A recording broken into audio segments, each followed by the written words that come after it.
La Team JG, spécialiste des conférences sportives en entreprise, vous présente les podcasts Légendes du sport.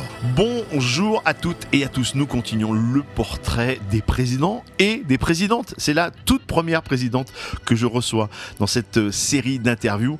Brigitte Bonnefond, on va parler de hockey et on va aller en direction de Roanne, dans la Loire. Brigitte, bonjour. Bonjour. Bon, dans cette série, tu es la première présidente. Ah bon, en faut une. Hein. Brigitte, j'aime bien poser ma première question. Qui es-tu, Brigitte ? J'ai 62 ans. Je suis présidente du club de Roanne depuis 8 ans. Et avant, c'était mon mari qui était président depuis 6 ans. Donc, ça fait très, très longtemps que nous sommes dans le milieu du hockey et notamment au club de Roanne. Comment est née cette passion du hockey ? Alors, à vrai dire, c'est mon mari qui est là depuis le début de la création du club en 77.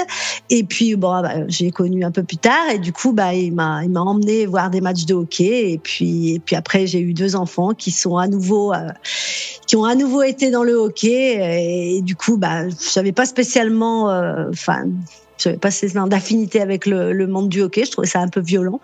Et du coup, finalement, et comme ils ont joué à assez haut niveau, du coup, je me suis investie là-dedans en tant que, tout d'abord responsable d'équipe, comme beaucoup de parents au départ. Et puis après, responsable du hockey mineur, secrétaire, pour finir, présidente. Quand on est présidente, on est bénévole, j'imagine. Tu as un métier à côté. Quelle est ta carrière professionnelle ? Alors, disons que maintenant, je suis à la retraite depuis 2 ans. Mais c'est vrai que je travaillais avant, tout en m'occupant du club de hockey, j'étais responsable d'un service finance dans une collectivité. Et du coup, c'est vrai que ça prend beaucoup de temps. Comme on dit souvent, c'est un sacerdoce le monde de la vie associative, parce que ça prend beaucoup de temps, toute sa vie familiale. C'est pour ça que quand tout le monde est dans le même état d'esprit et dans la même passion, c'est plus facile. Parce que c'est vrai que quand il y a une personne qui fait ça et puis que toutes les autres membres de la famille ne sont pas concernés, ça doit être beaucoup, beaucoup plus difficile. Nous, c'était pas le cas. Donc, c'est vrai qu'on était tout le temps ensemble. Donc, c'était plutôt bien.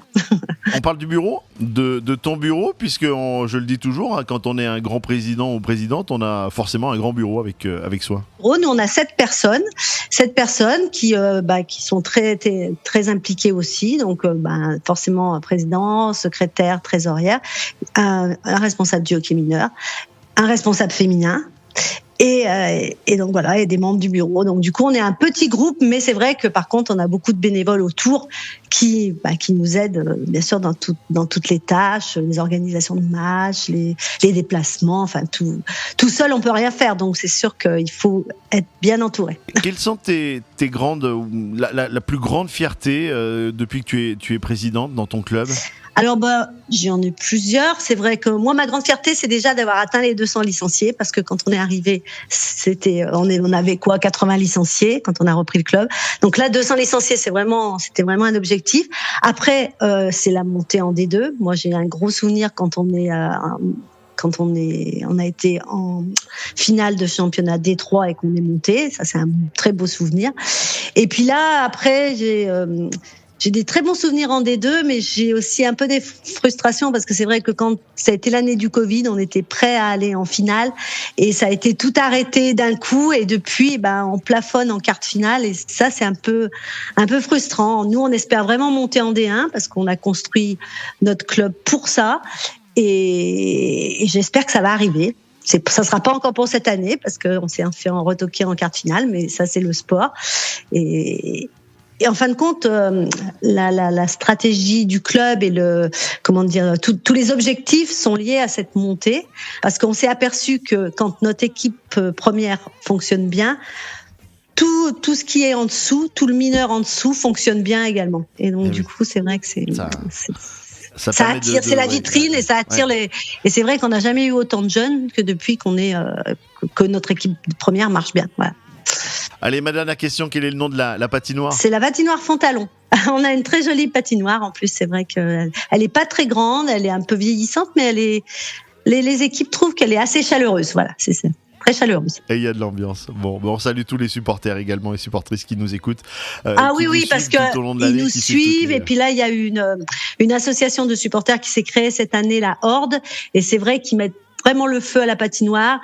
tout en respectant le fair play, ce à quoi je suis très très attachée là-dessus. Merci beaucoup Brigitte. De rien, c'est un plaisir. Nous étions à Roanne et on a parlé de hockey. Merci à toutes et à tous de nous suivre et de partager l'ensemble des publications que vous aimez de la page et du site Légendes du Sport. Et Brigitte, on te souhaite plein de belles choses à ton club.